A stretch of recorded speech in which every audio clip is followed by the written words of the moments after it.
ကောင်မလေးတယောက်သည်မင်္ဂလာပွဲမှာထွက်ပြေးလာပြီးသူမ၏ဝတ်စုံကိုအယုတ်မမဝတ်ပေးထားခဲ့သည်သူမ၏မတန်ဆွမ်းသောအမကြီးသည်ချက်ချင်းအော်ဟစ်ခဲ့သည်ထိုလိုရက်မှာမိမိအပေါ်အဆက်ခွဲလုပ်ရဖြစ်ကြောင်းသူမနားလည်သွားခဲ့သည်ထိုချိန်တွင်မိုးသည်အလွန်မင်းသေးထန်စွာရွာသွန်းလာသည်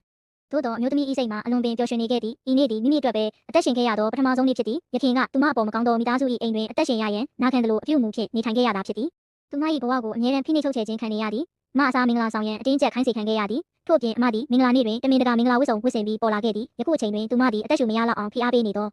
မိသားစုမှလွတ်မြောက်နိုင်ခဲ့ပြီဖြစ်သည်ထိုခဏမှာယခင်ကသူမကိုစိတ်ဝင်စားခြင်းမြတ်နိုးခဲ့ဘူးသောချမ်းသာကြွယ်ဝသူတဦးပေါ်လာခဲ့သည်သူကသူမကိုမင်္ဂလာဆောင်ခြင်းပါသလားဟုမေးမြန်းခဲ့သည်အမျိုးသမီးသည်မတွန့်ဆုတ်ပဲချက်ချင်းသဘောတူလိုက်သည်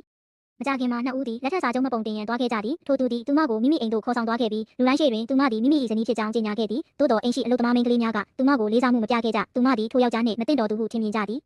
ထိုအချိန်တွင်အမျိုးသမီးသည်လိမ္မော်ရည်တစ်ခွက်တောင်းဆိုခဲ့သည်သို့တော်အလုပ်သမားမိန်းကလေးတဦးကတမင်တကာရည်တစ်ခွက်သာယူလာပေးခဲ့သည်အိမ်မှာလိမ္မော်ရည်မရှိပါဟုဆိုခဲ့သည်အမျိုးသမီးသည်ရေကိုအလုပ်သမား၏မျက်နှာပေါ်သို့လောင်းချလိုက်ပြီးမိမိလိုချင်သည်မှာလိမ္မော်ရည်သာဖြစ်ကြောင်းပြောကြားခဲ့သည်ထိုအချိန်တွင်အိမ်တော်ထိန်းကအမြန်ရောက်လာပြီးထိုအလုပ်သမားကိုပြင်းထန်စွာပြစ်တင်ခဲ့သည်အလုပ်သမားတဦးကလိမ္မော်ရည်တစ်ခွက်ယူလာပေးခဲ့သည်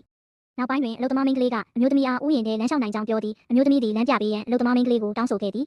သို့တော်ဥယျာဉ်တကားကိုဖွင့်ဝင်လိုက်ချိန်တွင်အလုပ်သမားမိန်းကလေးကတကားကိုချက်ချင်းတော့ခတ်လိုက်သည်ထိုခဏတွင်ကျန်းတန်းသောခွေးတစ်ကောင်သည်အမျိုးသမီးဘက်သို့ပြေးလာခဲ့သည်ထိုအကြောင်းကိုသိရှိသွားသောယောက်ျားသည်အမြန်အမျိုးသမီးကိုရှာဖွေရန်ပြေးလာခဲ့သည်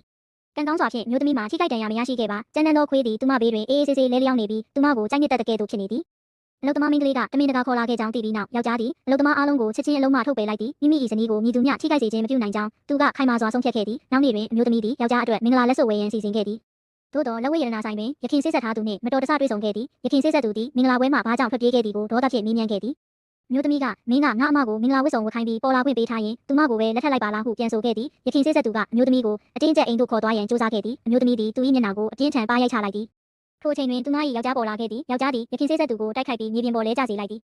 ယခင်စိတ်ဆက်သူကဒီလူဘယ်သူလဲဟုချက်ချင်းမေးမြန်းခဲ့သည်အမျိုးသမီးသည်ယောက်ျား၏ပါးကိုနမ်းလိုက်ပြီးဂုဏ်ယူစွာပြောဆိုလိုက်သည်မိတ်ဆက်ပဲရစေဒီလူကငါယောက်ျားပါ